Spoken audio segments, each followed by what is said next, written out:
Muito bem, gente. Nós começamos a semana passada o estudo do encontro que Jesus tem com o jovem rico. É um encontro famoso, é um encontro que vocês já com certeza ouviram em outras ocasiões. É um encontro que revela muitas coisas sobre algumas coisas comuns do ser humano, do homem, de como ele encara algumas coisas, revela algo sobre idolatria também, revela algo sobre prioridades, enfim, a gente tem várias aplicações aí que a gente tem feito. Então é um encontro bem proveitoso para a gente refletir nesses pontos variados. E eu comecei na semana passada falando que a história desse jovem que procura Jesus me lembrou muito do Elon Musk. Porque esse jovem, como a gente viu, quando a gente traçou o perfil dele, ele era um jovem rico, de muitas propriedades, ele era líder ali na região, então isso mostra que ele era alguém de influência. Ele era alguém minimamente interessado, na verdade substancialmente interessado, sobre as questões da vida eterna, sobre as questões espirituais, tanto que ele corre até Jesus, joga ali, perguntando para Jesus como que ele pode obter a vida eterna. Então ele é alguém que tem um certo interesse, um interesse considerável pelas coisas de Deus, mas isso tudo não é suficiente para movê-lo da posição que ele está. E eu comparei com o Elon Musk porque a gente acompanha todos os investimentos dele, toda a influência que ele tem, toda a projeção que ele ganha. E eu comentei com vocês que ele chegou a participar de um podcast que tem uma proposta cristã, algo assim. Não conheço o podcast, vi só um trecho do vídeo, alguma coisa sobre isso. Mas eles fizeram uma abordagem muito cuidada do evangelho, e ele, no meio da resposta dele, respondeu isso daqui, né? Espero que Jesus seja de verdade. Eu sempre quis ser salvo. Então você vê um homem numa condição muito parecida com a condição do jovem rico aqui. Alguém que tem noção que existe uma realidade espiritual, alguém que tem o mínimo de interesse nisso, alguém que tem muitos recursos, alguém que tem muita influência, mas alguém que ainda não é crente. Ainda não é crente. E diferente dos outros encontros que a gente tem visto até aqui, esse encontro não termina com uma conversão. Esse encontro termina com uma fuga. Esse jovem rico vai embora e ele não ouve o que Jesus diz. Então a gente tem dito que esse trecho todo pode ser resumido em duas perspectivas sobre a salvação. Essa história aparece nos 3 evangelhos sinóticos. A gente está olhando o relato de Lucas. Hoje eu quero fazer algumas menções aos outros relatos, mas a gente vai chegar lá. E as duas perspectivas sobre salvação são as seguintes. Em primeiro lugar, a gente vê a perspectiva do jovem, que mostra ter um limitado. Quando Jesus desafia ele a ter um compromisso integral, completo, de todas as áreas da sua vida, inclusive dos seus recursos, ele dá um passo para trás e fala, não, se é para ser assim, então eu não quero. Então a gente vê uma perspectiva de que é possível, na mente desse jovem, era possível comprometer-se com Deus, ser salvo, estar próximo de Jesus, mas algumas áreas da vida você manter reservadas para si, você não colocar debaixo da obediência a Cristo, debaixo do compromisso com Jesus. Mas hoje a gente vai ver a segunda perspectiva da salvação, que é a perspectiva verdadeira, a perspectiva que realmente salva, que é a perspectiva apresentada por Jesus. Então vamos ler lá o texto de Lucas 18, para a gente recapitular aquilo que a gente já falou e avançar mais um pouquinho, aproveitando aí para fazer os devidos apontamentos, as devidas aplicações conforme a gente for caminhando. Então olha aí Lucas 18. Certo homem de posição perguntou-lhe, bom mestre, que farei para herdar a vida eterna? Vocês devem lembrar aqui que bom mestre, nessa fala dele, ele está reconhecendo Jesus, ele está de alguma forma conectando Jesus com Deus. Tanto que Jesus na sequência fala, por que me chamas bom? Ninguém é bom senão um que é Deus. Ou seja, Jesus está chamando ele para a responsabilidade. Se você acha que eu tenho uma mensagem divina, que eu estou ligado com Deus, então aquilo que eu falar você deve acolher. Mas o desenrolar da conversa mostra que o jovem vai para outro caminho. Sabes os mandamentos? Não adulterarás, não matarás, não furtarás, não dirás falso testemunho, honra a teu pai e a tua mãe. Replicou ele, tudo isso tenho observado desde a minha juventude. A gente falou que naquele contexto da religiosidade judaica daquela época, você seguir os mandamentos, sendo um judeu, era um caminho garantido para você ter a vida eterna. Mas esse jovem, mesmo sendo obediente aos mandamentos, mesmo sendo alguém ali de destaque na comunidade, certamente ali alguém exemplar por conta da sua vida reta, ele ainda assim sabe que ele não tem a vida eterna. Ele tem muito claro que ele não é um crente, que ele não tem a vida eterna, tanto que ele está apavorado para perguntar para Jesus como tem a vida eterna. Diga, Eric. Pastor, não existe algo assim também que eles diziam que os ricos estavam mais próximos do... Eu vou falar sobre isso mais para frente, mas tem isso aí também. A gente vai ver que os discípulos ficaram inconformados ou sem saber muito bem o que estava rolando ali, também porque esse jovem era rico. Mas a gente vai ver isso na segunda parte. Mas segura aí que a gente vai falar exatamente isso. Mas o que a gente percebe aqui é que esse jovem era reto, ele era um bom partido em termos de religiosidade, ele tinha uma boa moral, ele tinha uma boa conduta religiosa, mas ainda assim ele não era um crente. E a gente até aplicou isso lembrando daquelas pessoas que a gente olha e fala, nossa, esse indivíduo só falta ser crente. Mas esse só falta ser crente é o que falta tudo para essa pessoa. E é o caso desse jovem aqui. Versículo 22. Ouvindo Jesus, disse-lhe, uma coisa ainda te falta, vende tudo o que tens, dá-o aos pobres e terás um tesouro nos céus. Depois vem e segue-me.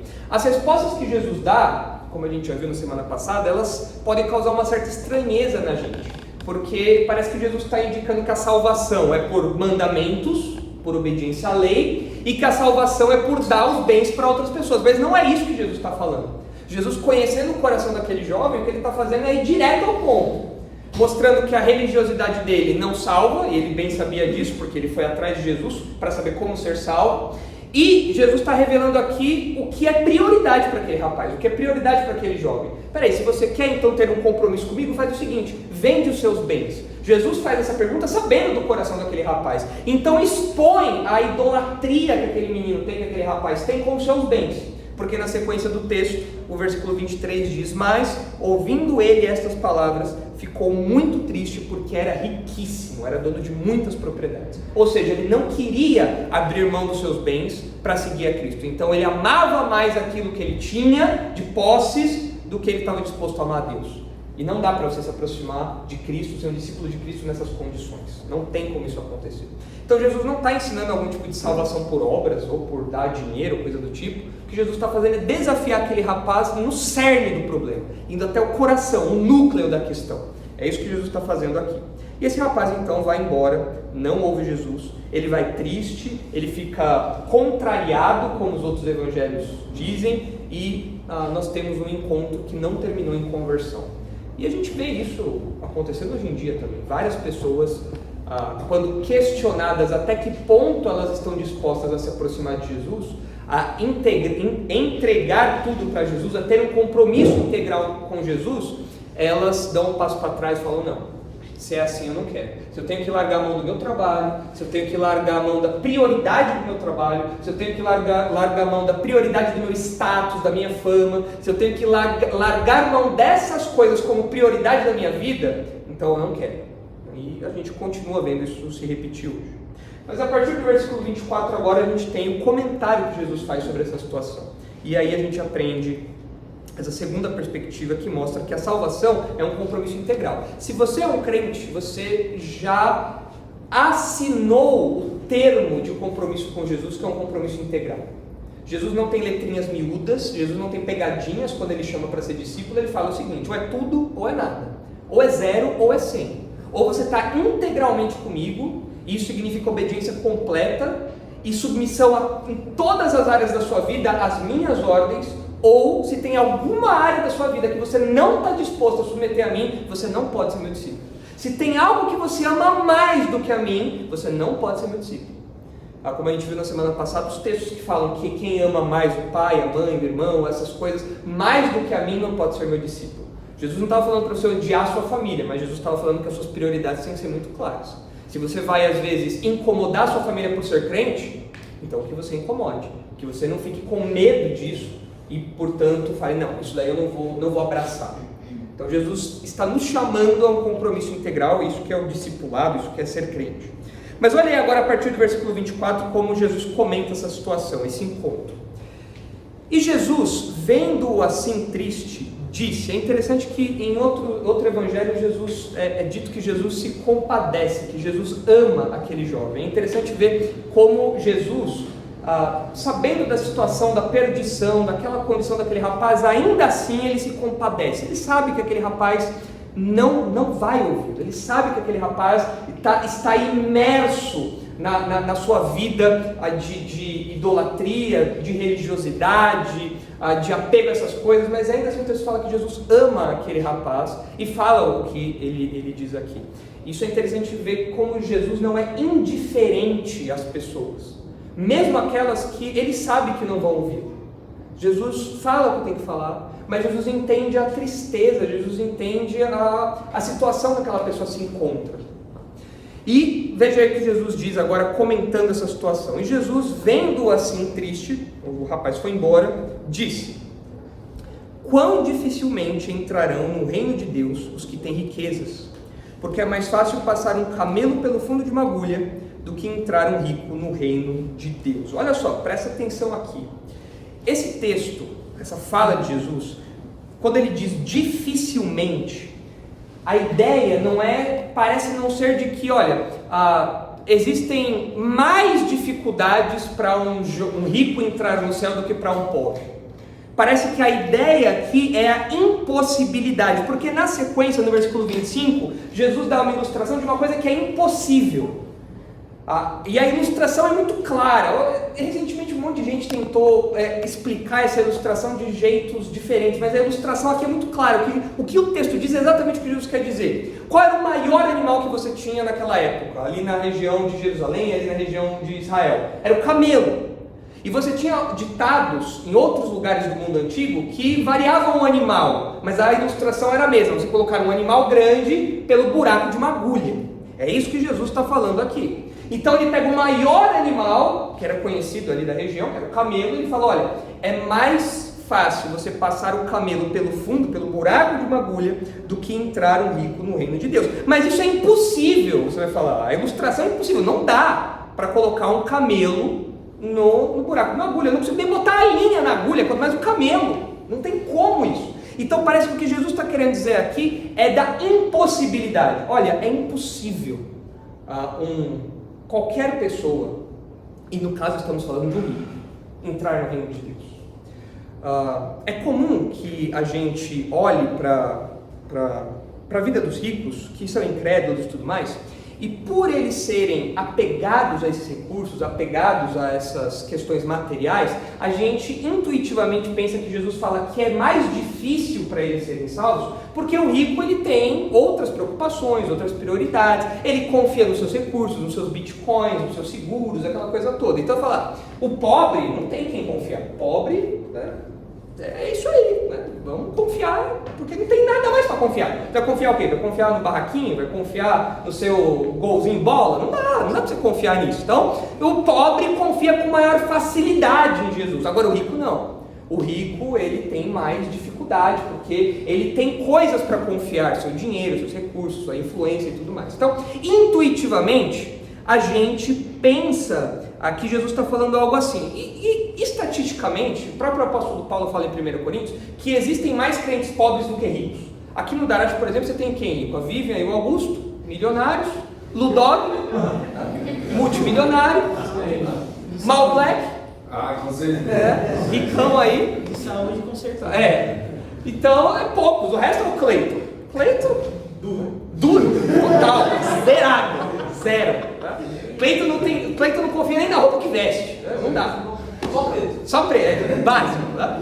Então, Paulo fala, né, olhem ao redor de vocês, não são muitos ricos, não são muitos poderosos que foram chamados. Então isso é uma questão estatística, mas isso não é porque os bens materiais em si têm algum tipo de problema. Não é porque a pessoa, por ser rica, ela tem que fazer um voto de pobreza, abrir mão dos seus bens, para então ela ser salva. Não é isso que Jesus está ensinando aqui, não é isso que a Bíblia ensina. Tanto que existem ricos que são piedosos, existem ricos que são crentes e tudo mais. Na nossa igreja mesmo tem pessoas que são ricas, sem piadas internas aqui, né, sobre os ricos aqui. Tem gente que é rica de verdade, né? Poucos, mas tem pessoas que têm boas condições e são crentes piedosos. Então, o problema não são as riquezas em si, elas por si só não são impeditivas para alguém ser salvo, mas a ideia presente aqui parece que vai além dessa questão dos ricos ficarem pegos às coisas daqui, apegados às coisas daqui, fixos nas coisas daqui. Jesus está falando que é impossível para aquele rico, para os ricos e para todos serem salvos por si só. Não dá, é impossível. E aí, olha só como isso fica evidente na pergunta dos discípulos. O foco é no rico, porque o rico que estava lá conversando, que estava lá dialogando. Jesus fala, olha, é difícil os ricos entrarem no reino dos céus. Não significa que para o pobre é mais fácil, mas para os ricos é difícil, assim como para os pobres e tudo mais. E olha só a pergunta dos discípulos, como mostra que essa fala de Jesus chacoalha o entendimento deles. Eles falam, peraí, você está falando que para os ricos é difícil entrar no reino dos céus? Olha aí. E os que ouviram disseram, sendo assim, quem pode ser salvo? A pergunta deles é a seguinte, peraí, se o cara que tem Bitcoin, se o cara que tem lá Lamborghini, se o cara que tem casa na praia, se o cara que tem casa em Miami, se o cara que tem dinheiros e dinheiros e dinheiros não consegue ser salvo, o que dirá de mim, que tem o nome sujo no Serasa, que tem que pagar boleto da Magazine Luiza, que tem que ficar correndo atrás de cashback? Se o rico não é salvo, meu amigo, não sobrou nada pra gente, já era. Por quê? Porque naqueles dias, como o Eric bem lembrou, existia a ideia de que as pessoas ricas, elas eram piedosas, porque a prosperidade estava associada à bênção de Deus. Então se você viu uma pessoa rica, você fala, não, essa pessoa ali, ó, Deus está aqui, a pessoa está pertinho de Deus, porque ela está rica. Então Deus está abençoando essa pessoa, o que mostra uma prosperidade espiritual dela. E é por isso que os discípulos ficam indignados, porque Jesus fala, quão difícil é para os ricos entrarem no reino dos céus. Ele fala, peraí Jesus, você está falando que é difícil para o rico entrar no reino dos céus? Como assim? Para nós, na nossa cabeça é o contrário, o rico já está quase lá, é a gente que está lá longe na fila do SUS, o rico está pertinho. Diga, Jean. Será que eles pensavam isso por causa daquela bênção que tinha para os judeus, que eles iam prosperar financeiramente se eles seguissem a Deus? A antiga aliança, a lei mosaica, falava que se eles fossem obedientes, se eles fossem fiéis a Deus, eles teriam prosperidade, fertilidade, aquilo tudo. E isso foi levado a um nível exagerado, na ideia de que se o cara individualmente ele fosse alguém fiel, obediente e tudo mais, ele seria rico. Só que as pessoas faziam a leitura contrária. Se você é rico, então você é alguém que já está com a vida eterna garantida. Sendo judeu, então, tá carimbado já. Então você percebe aqui que os ricos, eles já tinham um passaporte quase garantido na mente dos discípulos. E Jesus fala, não, para os ricos é difícil entrar na vida eterna. Então, deu para vocês entenderem agora como que Jesus não está falando que só para os ricos é difícil? Ele está falando que naquela situação que eles pensavam que para o rico era mais fácil, Jesus está falando, não, o rico não dá. A facilidade do rico ir para o céu por ser rico é a mesma facilidade de você colocar um camelo no buraco de uma agulha. É impossível isso. Diga, Henrique. Eu acho que o que evidencia que não está se referindo somente ao rico é o próximo versículo. Agora ele vai ampliar isso, que na verdade não são só os ricos. Mas Jesus está questionando a ideia dos discípulos aqui. E é interessante ver como Jesus faz isso várias vezes. Jesus questiona algumas ideias pré-moldadas que nós temos e que os discípulos tinham. Porque nós olhamos muitas vezes para algumas circunstâncias, para algumas pessoas e para algumas situações, e nós tiramos conclusões que não são bíblicas ou teológicas. Elas são às vezes meio que intuitivas, elas são um pouco fruto da nossa cultura, fruto da nossa mente. Nós interpretamos as coisas com as lentes erradas às vezes. E Jesus questiona, fala, peraí, vocês pensam que só por ser rico está mais perto do céu? Eu digo para vocês que é impossível um rico ir para o céu. A possibilidade disso é zero, a chance é zero. Jesus questiona aquela ideia que eles tinham. E Jesus questiona nossas ideias hoje também. Nós temos ideias erradas muitas vezes, não só a respeito de salvação, mas a respeito de muitas coisas. Se essa pessoa está doente, porque ela comete pecado, é óbvio que essa pessoa está doente. Se ela está doente desse jeito, se o Cleito está pobre, pecado oculto, é óbvio. O cara não se arrepende, não muda. E quando nós vamos para a Bíblia, nós somos questionados contra isso. Espera aí, será que essa sua afirmação ela é verdadeira? Será que ela tem fundamento? Então Jesus questiona os discípulos para que eles percebam a real condição de todos, ricos e pobres. E nós somos muitas vezes questionados pela palavra de Deus a rever também algumas ideias, algumas posições, algumas conclusões que nós temos que não se sustentam na realidade bíblica. E Jesus faz isso aqui com os discípulos. Versículo 27. Mas ele respondeu, os impossíveis dos homens são possíveis para Deus. Cuidado, esse texto não está falando que você, solteiro, feio, pobre, fedido, que é impossível uma mulher se aproximar de você, você vai usar esse texto, os impossíveis de Deus. Não. Esse texto está falando do contexto salvífico. É claro que os impossíveis dos homens são possíveis para Deus. É claro que Deus pode fazer o que você quiser, mas não maltrate esse versículo, não maltrate esse texto, tá? Por favor, cuidado aí nas suas aplicações. Mas Jesus, como o Henrique bem disse, ele está falando, olha, os homens não conseguem se salvar. Isso é impossível para o homem, mas Deus consegue fazer isso. Aquilo que o homem não consegue fazer, porque é impossível, chance é zero, Deus pode fazer, para Ele é possível. Pelo seu poder, pela sua autoridade, pela sua sabedoria, enfim. Versículo 28. E disse Pedro, eis que nós deixamos nossa casa e te seguimos. A pergunta do Pedro mostra o contraste entre o verdadeiro discípulo e o jovem rico. Porque presta atenção, o que foi que Jesus disse para o jovem rico? O que ele deveria fazer que fez ele ficar muito triste? Vender tudo e... O jovem fez isso? Não. Mas e o Pedro? Pedro fala, Senhor, olha, o Senhor falou para ele fazer isso, ele não fez. E quanto a nós? Tudo bem, tinha lá meu barquinho de pesca, não era muita coisa, né? Mas nós abandonamos tudo que nós tínhamos para seguir. Nós deixamos tudo para trás.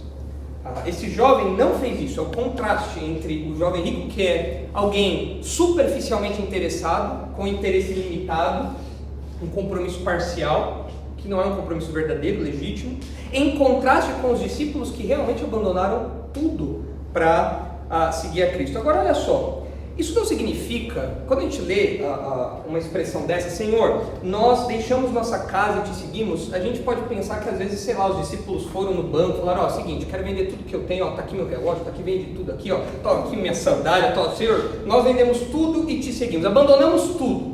A gente vê nos evangelhos que os discípulos, eles tinham família, continuavam tendo ali boa parte da sua vida e tudo mais. Inclusive, durante um tempo, os discípulos, os apóstolos, quando eles ainda eram discípulos, eles pareciam que tinham uma vida normal, até que Jesus chamou eles para um compromisso integral maior.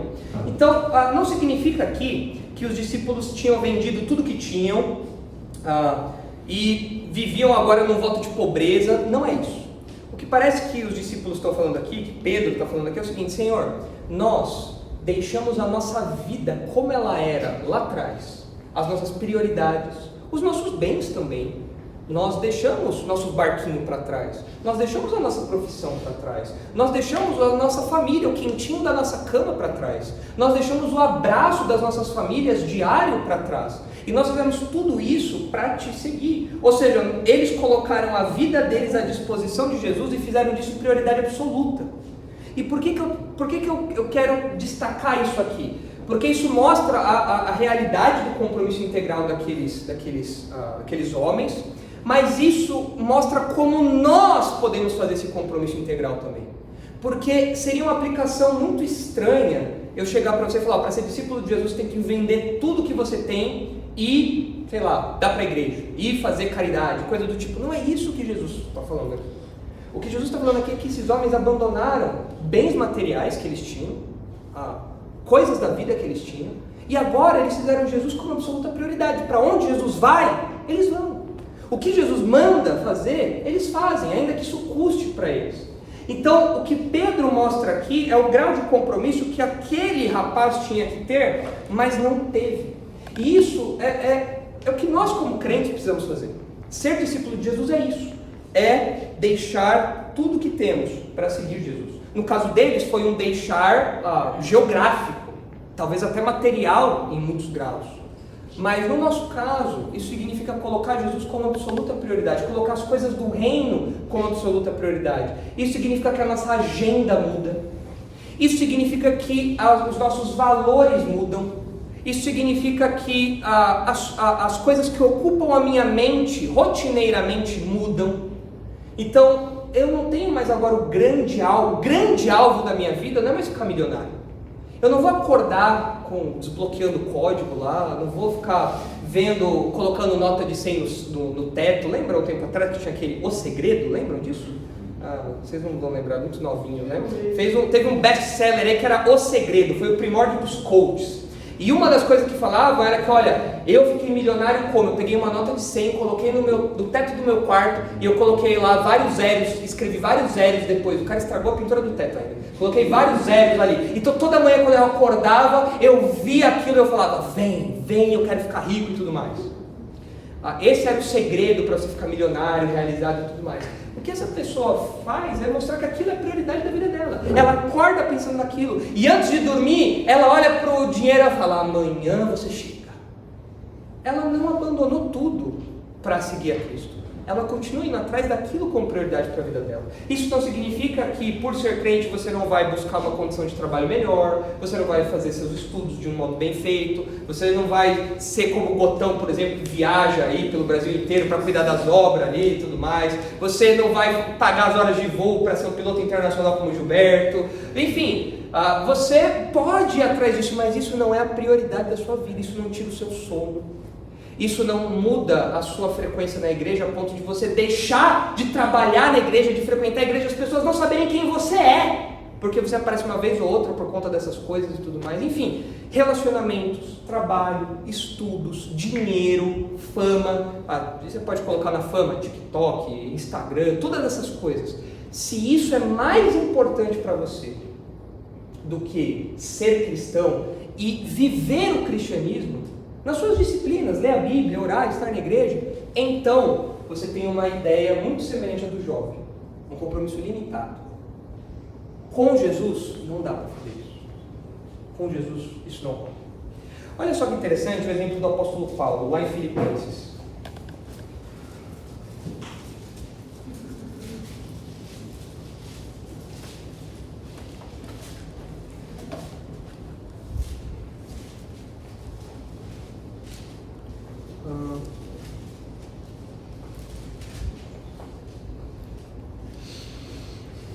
Filipenses. Ué, não é Filipenses? Me ajudem aí a achar. Eu coloquei. Deixa eu só confirmar aqui. Acho que é Gálatas.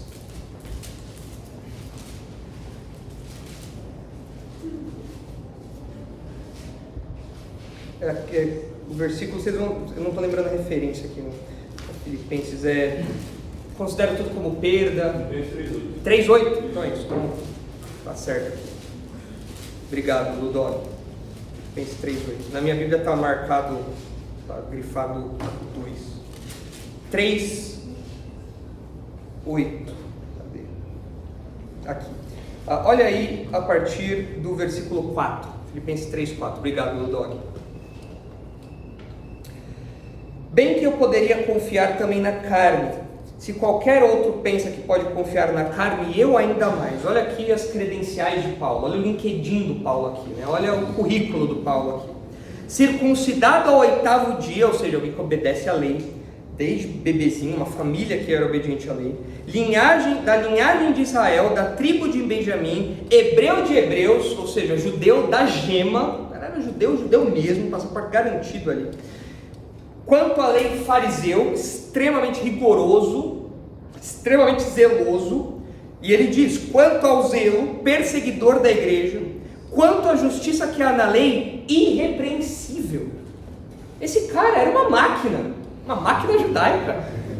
Esse cara era uma máquina. Esse cara era, você olhava para o Paulo e falava, quando eu crescer, eu quero ser como o Paulo. O cara tem carta branca para prender, para matar. O cara, você não consegue falar um A dele. Ele é obediente à lei. Você olha para ele, o cara até brilha. Esse era o Paulo. Ele tinha uma credencial invejável. Ele tinha atributos na sua formação intelectual, espiritual, religiosa, que era de outro nível. Mas, olha o versículo 7. O que para mim era lucro, era vantagem, isto considerei perda por causa de Cristo. Sim, deveras considero tudo como perda, por causa da sublimidade do conhecimento de Cristo Jesus, meu Senhor, por amor do qual perdi todas as coisas, e as considero como refúgio, como lixo, como algo descartável, para ganhar a Cristo, e ser achado nele, não tendo justiça própria que procede de lei, senão a que é mediante a fé em Cristo, a justiça que procede de Deus baseada na fé, para o conhecer e o poder da sua ressurreição e a comunhão dos seus sofrimentos, conformando-me com ele na sua morte, para de algum modo alcançar a ressurreição dentre os mortos. Olha aqui o contraste. A primeira parte do texto é só glória. Na segunda parte do texto ele fala que ele considerou tudo isso como lixo, e agora ele quer se conformar a Cristo no seu sofrimento, na sua morte, e tudo aquilo que ele valorizava agora para ele já não tem mais relevância. Isso aqui ilustra o que esses discípulos fizeram e o que o jovem deveria ter feito e não fez, e o que nós como crentes devemos fazer. É olhar para aquelas coisas que nos colocam em status, em posição, em algum tipo de vantagem, e aquilo não ser mais relevante para a gente. Aquilo não ser algo que move a nossa vida, que faz a roda da nossa vida girar. E eu quero destacar aqui que Paulo fala, no versículo 8, que ele fala que ele considera tudo isso como perda. Ele rejeita tudo aquilo por causa da sublimidade do conhecimento de Cristo Jesus. Ele quer estar cada vez mais próximo de Jesus.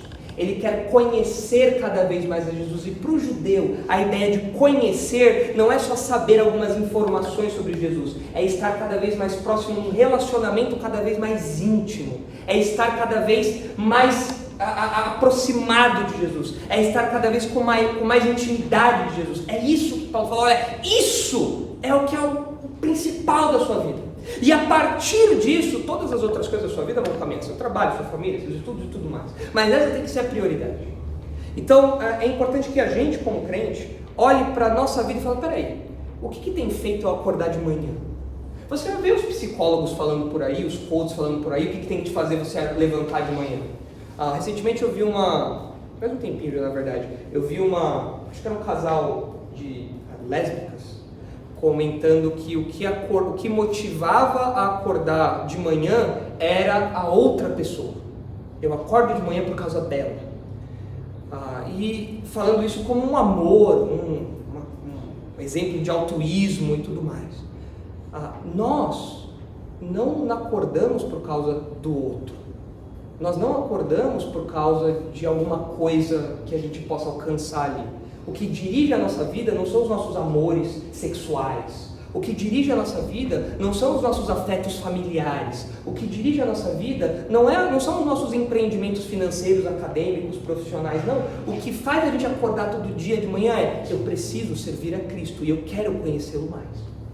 E tudo da minha vida serve para isso. É direcionado para isso, é voltado para isso.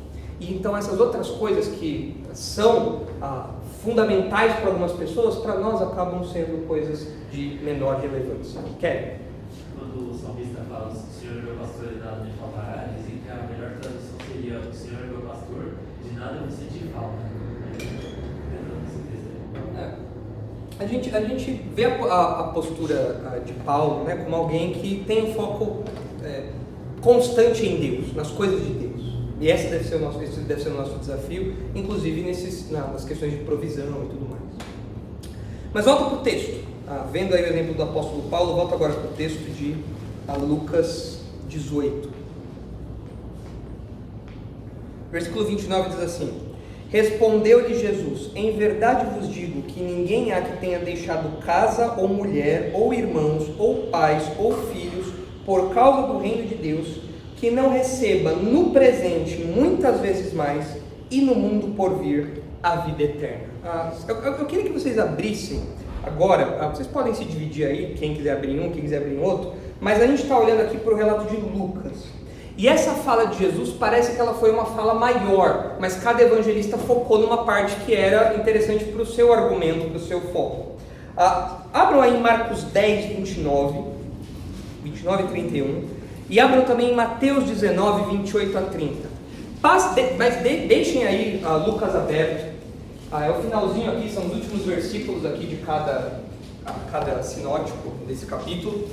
E comparem com o que Jesus está falando aqui. Jesus fala: olha, eu digo que não é ninguém, é uma certeza. Todos aqueles que deixarem casa, ou mulher, ou irmãos, ou pais, ou filhos, ou seja, não fizerem isso como prioridade absoluta da sua vida, e seguirem a causa do reino de Deus, por causa do reino de Deus, essa pessoa, no presente, ela vai receber muitas vezes mais e a vida eterna. Vocês devem lembrar que o texto começa e termina falando de vida eterna. Esse é o assunto do parágrafo.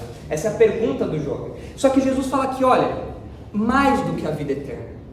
Pedro, você não precisa esperar só lá na frente receber alguma coisa. Agora você já vai receber algo mais.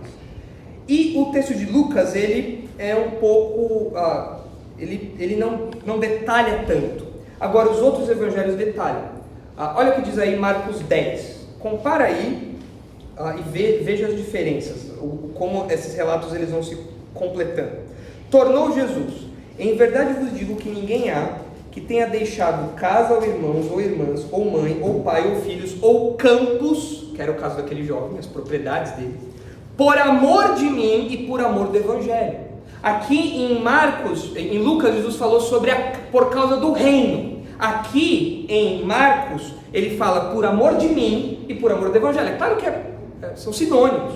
Amar o reino é amar o rei. Tudo está conectado ali. Que não receba já no presente o cêntuplo. O que é um cêntuplo mesmo? 100 vezes mais, né? Isso aí eu faltei nessa aula de matemática. 100 vezes mais casas, irmãos, irmãs, mães, filhos e campos. Vamos parar por aqui. Não ler o que vem depois. A gente vai falar disso daqui a pouco. Mas, onde que isso acontece? Onde que, no presente, eu, que faço o reino de Deus como prioridade da minha vida, e isso muitas vezes custa meus relacionamentos familiares, a amizade já não me chama mais para churrasco em família, já não me chama mais para aniversário do sobrinho, do primo, não sei o que lá, porque eu virei um crente chato, já perdi esses relacionamentos, já não tenho essa intimidade toda, eu já fico meio sem graça na casa das pessoas ali. Onde que esses relacionamentos são superados 100 vezes mais? Onde que eu ganho 100 vezes mais? Casas, irmãos, irmãs, mães, filhos e campos. Onde? Na igreja. E a gente experimenta isso. Eu vejo pela minha própria experiência. Eu não recebi 100 vezes mais assim, pais ou mães, mas eu posso listar vários homens da nossa igreja, talvez chegue até perto do número 100, viu? Que foram, para mim, pessoas extremamente importantes para a minha vida pessoal, para a minha vida espiritual, no lugar do meu pai que não é crente, e que se levantava contra aquilo que eu acreditava. E que não gostava do fato de eu ser crente e de vir para a igreja. Mas aqui na igreja eu encontrei pessoas que me ensinaram a dirigir. Por isso que hoje eu sou um piloto de Fórmula 1. Eu não gostei desse olhar, Cleiton. Achei uma avaliação estranha. Foram eles que me ensinaram a dirigir. Foram eles que me ensinaram a trocar resistência de chuveiro. Foram esses homens que assumiram em algum grau coisas que geralmente os pais fazem. Foram eles que fizeram, porque eu falei, olha, eu sou um crente, e o meu pai, como um incrédulo, não gostava disso, não se encaixava nisso. E aqui nessa igreja, vários homens supriram 100 vezes mais, supriram completamente esses buracos, e na vida espiritual, dando conselhos, orientando, ensinando, tudo mais. Irmãos e irmãs, eu sou filho único, sempre, garoto apartamento, filho único, né? Empinava pipa no ventilador, mas aqui eu ganhei irmãos, uns irmãos mais bonitos que outros, é verdade, né? Tem uns irmãos aí que você olha e fala, meia boca, né? Mas tudo bem, né? Brincadeira, mas foi aqui que ganhei irmãos. É aqui que são aquelas pessoas que quando a coisa aperta, você pega no telefone e está quase como favorito lá, não é verdade? Você fala, eu preciso falar com aquela pessoa. Às vezes você pensa primeiro em falar com o seu irmão do que falar com a sua família, porque você sabe que falar com a sua família não vai resolver muita coisa. Quem vai te ajudar mesmo é o pessoal da igreja, é o pessoal que está aqui toda semana, que manda mensagem, que liga, que troca e-mails. Ninguém me troca e-mail por dia, não? É difícil, né? Tá difícil, né? Enfim, mas são aquelas pessoas que vêm à sua mente, poxa, aconteceu uma coisa, eu vou ligar para fulano. Pensa aí na sua experiência, se você precisasse fazer uma ligação de emergência, quais seriam as 3 primeiras pessoas que você ligaria? Os casados provavelmente ligariam para a esposa, para o marido, mas talvez nesse top 3 ou top 5 apareceriam pessoas aqui do nosso convívio. Eu preciso ligar para essa pessoa. Então, essa experiência que Jesus está falando, é claro, é verdadeira, porque ele está falando, mas ela é real. Nós experimentamos isso aqui. E nós experimentamos também sustento, provisão, porque ele fala que você vai ganhar o cêntuplo de casas e campos. Não significa que isso vai estar na sua conta bancária. Não é investimento, não é Bitcoin. Você faz isso daí e ganha em dobro, 100 vezes mais. Nenhum investimento em CDB, criptomoeda vai dar um negócio desse, não é isso. Mas você não vai ter falta de nada. Você vai ter pessoas para te ampararem, para te ajudarem. Mas o texto de Marcos adiciona algo que fica um pouco... Jesus podia ter parado aí, né? Porque ele fala que você vai ganhar 100 vezes mais casas, irmãos, irmãs, mães, filhos, campos... com perseguição. Aí não, né? Com perseguição. Isso nos lembra que o compromisso com Jesus é um compromisso que traz hostilidade e que traz perseguição. Estar ao lado de Jesus significa estar contra todo o império de trevas, e eles vão se opor a você. Isso muitas vezes dentro da sua própria casa, nos seus círculos, por onde você for. E isso é uma certeza. Jesus está falando, vocês abandonaram tudo para me seguir. Podem ter certeza, vocês vão receber muitas bênçãos, mas vocês também vão receber perseguição. E no mundo por vir, a vida eterna. Porém, muitos primeiros serão últimos e últimos serão primeiros. O que Jesus quer dizer aqui é que todos terminam no mesmo ponto, sem vantagens individuais. Não existem diferenças individuais em termos de salvação. Todos são beneficiados, todos são agraciados com isso, daqueles que são crentes. E olha agora o que Mateus diz. Mateus adiciona mais algumas coisas também. Jesus lhe respondeu, Mateus 19, 28. Jesus lhes respondeu: em verdade vos digo que vós, os que me seguistes, quando na regeneração aqui é o reino milenar, é o momento em que todo esse mundo vai ser regenerado, vai ser substancialmente regenerado, a longevidade vai mudar, os animais vão se comportar de um jeito diferente, o mundo vai ser um mundo de paz, vai ser um mundo de justiça, porque Jesus vai estar governando aqui. Isso é a regeneração.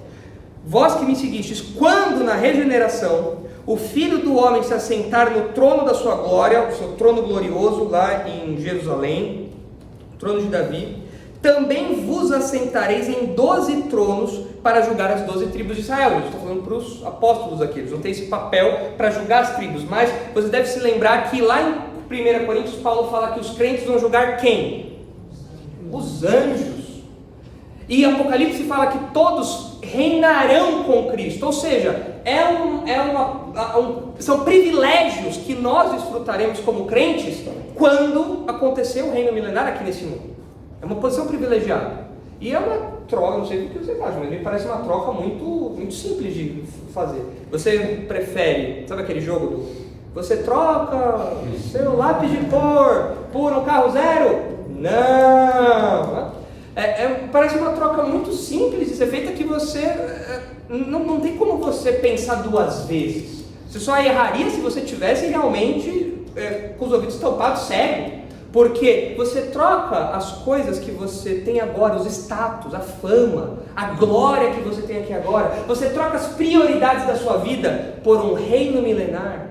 Você troca as prioridades da sua vida hoje por um mundo regenerado e você ao lado de Cristo, dali para a vida eterna. Se você falar não, é porque realmente você não está disposto a ter um compromisso integral com Jesus, porque o que Jesus promete aqui é glorioso. Versículo 29. E todo aquele que tiver deixado casas, ou irmãos, ou irmãs, ou pai, ou mãe, ou mulher, ou filhos, ou campos, por causa do meu nome, receberá muitas vezes mais e herdará a vida eterna. Porém, muitos primeiros serão últimos, e últimos primeiros. Então Jesus fala, é verdade, o compromisso comigo vai te custar tudo que você tem aqui, mas eu vou te dar tudo em mais do que dobro, 100 vezes mais, agora, mas principalmente no futuro, principalmente a partir da regeneração de tudo. Agora, olhando para esses textos aí, o que mais chama a atenção de vocês? O que mais se destaca aí nas palavras de Jesus, quando ele fala sobre esse compromisso integral, onde ele mostra o custo, mas ele mostra também a recompensa. Ele mostra o presente que ele vai dar para nós, a dádiva dele. O que mais chama a sua atenção aí? Um destaque que você faria?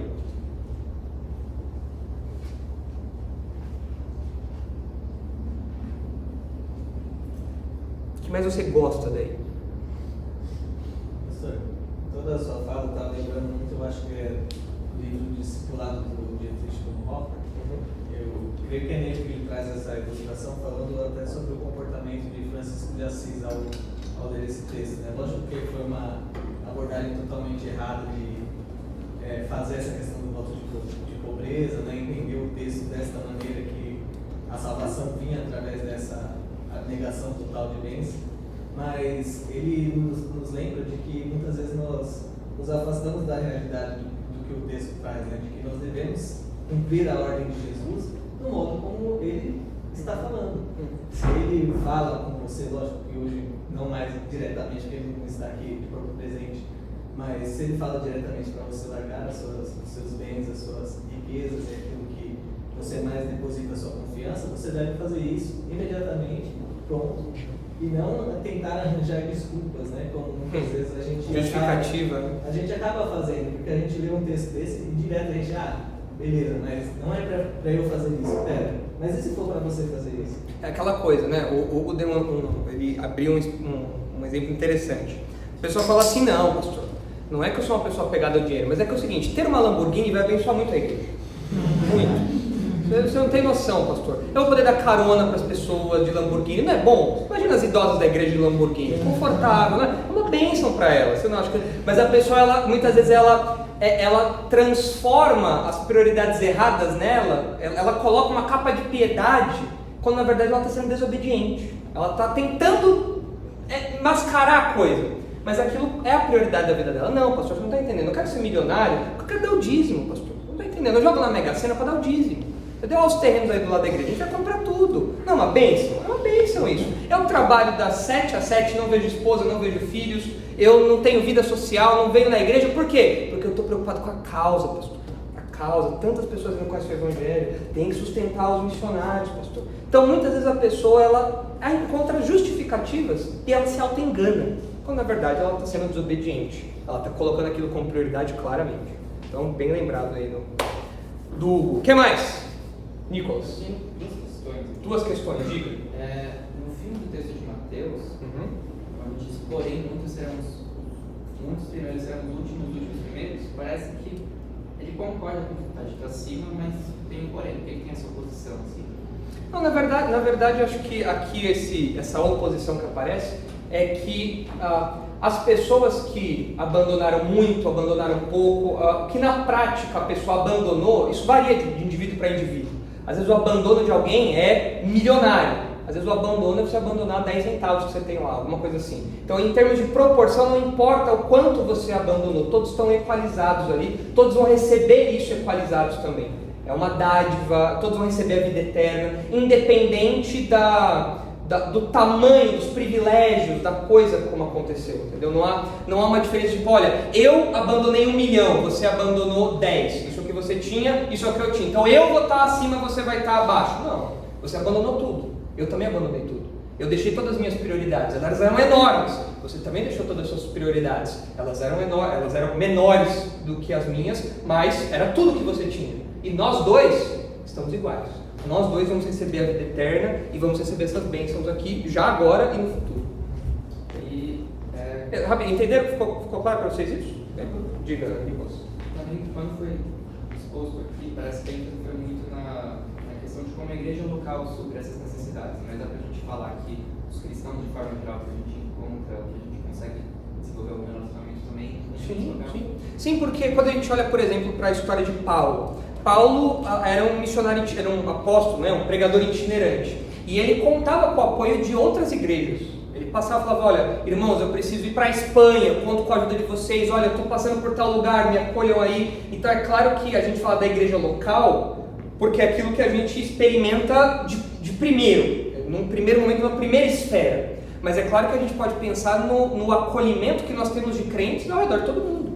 É muito curioso quando você, não sei se você já tiver essa experiência, quando você viaja para um lugar desconhecido e você visita uma igreja e você se sente parte daquela igreja mesmo nunca tendo conversado com aquelas pessoas. Essa experiência mostra essa unidade, esse vínculo, essa coisa que se reflete aqui também. São pessoas que abrem a porta da casa, não, vem almoçar comigo, não, vamos lá para casa, vamos sair e tal, olha, quer uma carona e tal. Muito interessante que quando a gente estava agora, eu e a Isabela, a gente estava lá em Londres, na nossas férias, no dia 25 de dezembro, que é o Natal, lá em Londres tudo fecha. Inclusive metrô, ônibus, se você não tem carro, só pezinho mesmo, é o seu único meio de transporte lá. E no dia 24 nós tínhamos ido na igreja do Charles Spurgeon, o Tabernáculo Metropolitano de Londres. E um senhorzinho lá, um diácono velhinho, nos atendeu e falou assim: vocês vão vir no culto de amanhã, que é o culto de Natal, não é mesmo? Tudo dia 25. A gente falou: a gente não tem carro, a gente é turista, e nosso hotel é longe, não dá para vir a pé e tudo mais. Ele falou: eu não posso garantir, mas às vezes as pessoas dão carona e tal, deixa o seu número aqui, qualquer coisa a gente entra em contato. Vai pegar meu número, vai para brasileiro. Pode pegar aí, ó, mais 55, 11 e tal, coloquei lá, beleza. Aí tava eu e a Isabela lá de noite, no dia 24, lá de repente, olá, eu sou o pastor fulano de tal, peguei o seu contato, falaram que você estava sem carro, você quer que a gente passe aí para te pegar, para que você venha no culto amanhã? Eu falei: mas os britânicos têm toda aquela fama de ser, tipo, você lá e o cá, né? O cara nem me conhece. Se eu fosse um serial killer, se eu tivesse o rim dele, o fígado dele, homem bomba. Mas ele falou: não, você quer que a gente passe aí para te dar uma carona? Mostrando uma disposição que honestamente, eu não sei se eu teria a disposição que eles tiveram, ainda mais com um estrangeiro. Mas é isso daqui. Pessoas que abrem o próprio carro, a porta do próprio carro, para me levar, para me buscar, para me ajudar e tudo mais. Pessoas que eu nem conheço, mas que se dispuseram a isso. Então, sim, isso se aplica muito além da igreja local. Primariamente na igreja local, mas Jesus não está pensando só na igreja local. Ele está pensando na igreja como um todo, que transcende as paredes do nosso prédio. O que mais? Brenner, depois Kevin. Que diante das perseguições, você meio que é adotado por uma nova família. Você, mesmo diante de tantas perseguições, dificuldades da própria vida que nós temos nesse mundo, nós temos irmãos que nos ajudam, que aliviam um pouco essas dificuldades. Tanto que até o Senhor deu exemplo. Sim. E assim, nós, diante da perseguição, às vezes nós podemos pensar que a vida cristã é uma vida solitária, quando na verdade é o contrário, ela é uma vida comunitária. É uma vida onde você divide, onde você partilha, onde você caminha junto com as outras pessoas. Então, notem aqui que esse rapaz, ele queria estar próximo de Deus, mas não abrir mão das coisas que ele tinha. Isso fez ele ir embora sozinho. Enquanto que Jesus fala, são pessoas que não se apegam às coisas que têm, mas que estão sempre rodeadas dos outros, sempre amparadas, sempre apoiadas, que vão para suas jornadas, para suas perseguições, para onde que for, em grupo, juntos ali, em vários contextos, né? Em casa, no trabalho, na escola, enfim, tudo isso daí. Então, realmente, quando a gente é perseguido, a gente lembra daquilo que Jesus falou, Jesus estava ensinando e aí os discípulos chegaram e falaram, olha, sua mãe e os seus irmãos estão aí fora querendo te levar embora. E qual foi a resposta de Jesus? Esses que estão aqui, que fazem a vontade de meu Pai, esses são meus irmãos e minhas irmãs. Jesus não estava desprezando a sua família, mas ele estava falando que existe uma outra realidade que, em termos de afeto, de intimidade, de compromisso, de vivência, pode até mesmo superar os vínculos de sangue. E eu, na minha experiência, acredito que muitos de vocês também, tenho visto laços que são muito mais profundos do que os laços de sangue aqui na igreja.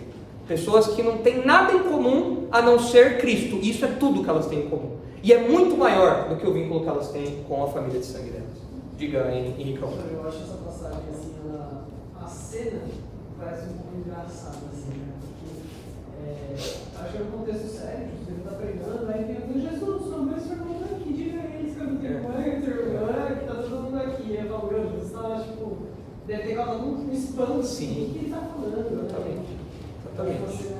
Ainda mais uma cultura que valorizava tanto a família. Não é que Jesus estava desprezando a família, mas ele falou, olha, existem outros vínculos que são especiais. e às vezes até mais especiais do que os vínculos familiares. Kevin? Quando Jesus fala que chama a atenção, né, quando ele fala que Deus nada é impossível, né? Porque mostrou para os discípulos que é possível um rico entrar. E eu acho que o paralelo interessante é a história de Zaqueu. Jesus falou para Zaqueu: hoje a salvação vem a essa casa. Jesus pediu para o jovem rico dar os bens, né? E o Zaqueu fez isso sem Jesus. Voluntariamente, livremente. Né? Zaqueu quis fazer isso. Vou dar 4 vezes que eu roubei. Zaqueu quis reparar o prejuízo que ele deu generosamente. O rico, nem com uma ordem clara de Jesus ele quis dizer isso. Porque o compromisso dele era restrito. Zaqueu mostra que ele não é desse Exatamente.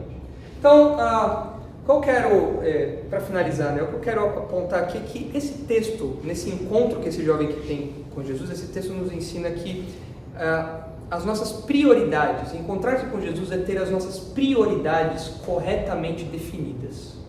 E a prioridade tem que ser sempre Ele. O reino, o evangelho, a vida espiritual, e isso tem que ser a prioridade absoluta. Esse jovem não queria isso. E por isso que é um encontro que termina com uma... não termina com uma conversão, termina com uma partida, e a gente não sabe o que acontece depois, mas tudo indica que esse jovem não mudou a vida dele. E eu espero que todos aqui tenham tido um destino diferente do jovem. Que nesse encontro com Jesus você já tenha falado: olha, eu gosto dessas coisas, mas isso não é a prioridade da minha vida. Eu gosto de ser bonito, de ter dinheiro, de ser famoso, eu gosto de tudo isso, mas isso não é a prioridade da minha vida. Eu quero obedecer a Cristo, eu quero conhecê-lo mais, e eu vou me empenhar para isso.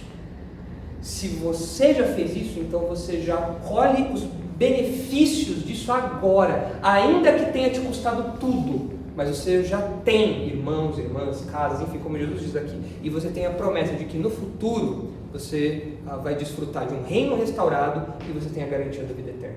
Eu espero que todos aqui já tenham experimentado isso e tenham um destino diferente do jovem rico. Certo? Vamos orar então para terminar. Senhor, nós agradecemos porque essa história nos ensina tantas coisas sobre o nosso coração. Um coração que muitas vezes divide prioridades, divide o espaço que só o Senhor pode ocupar.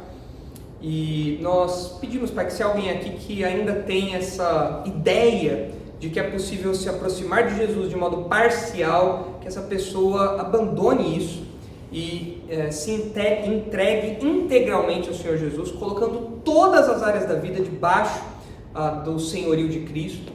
Que se alguém aqui que ainda valoriza como prioridade essas questões que nós vemos hoje em dia, fama, status, dinheiro, enfim, que já acontecem desde os dias ali de Jesus, desde antes disso, é claro, que se alguém aqui que ainda se apega a isso e outras coisas que tiram o foco, que essa pessoa abandone essas coisas, coloque essas coisas como lixo, assim como Paulo fez, em comparação com o desejo de conhecer mais de Jesus, estar mais próximo de Jesus, crescer em intimidade com Jesus, obedecer a Jesus, fazer a causa do reino ir adiante, amar o Evangelho, a sua mensagem, proclamar isso, enfim, que haja uma transformação completa de prioridades. E nós, que já somos crentes, que já colocamos diante do Senhor Jesus todas essas prioridades, que nós nunca esqueçamos do custo do discipulado, daquilo que nós deixamos para trás, que nós não lamentemos aquilo que deixamos para trás, como os israelitas fizeram quando saíram do Egito, que nós não lamentemos isso, mas que nós nos apeguemos a Jesus cada vez mais, vendo o cuidado do Senhor na igreja local, nos irmãos que estão ao nosso redor, naquilo que o Senhor tem provido, suprido naquilo que precisamos, enfim, e que a certeza da vida eterna e de que um dia desfrutaremos de um reino restaurado aqui, que isso inunde o nosso coração de paz, de alegria e de confiança no Senhor. Que nós saímos daqui fortalecidos, que nós saímos daqui revigorados, que nós saímos daqui confiantes em Jesus e não saímos daqui como aquele jovem que saiu contrariado e preferiu apegar-se às coisas que estavam ali na sua conta bancária, ao seu alcance. Abençoa nosso tempo de congraçamento, nosso retorno depois para casa, continua nos protegendo. Em nome de Jesus que nós oramos. Amém.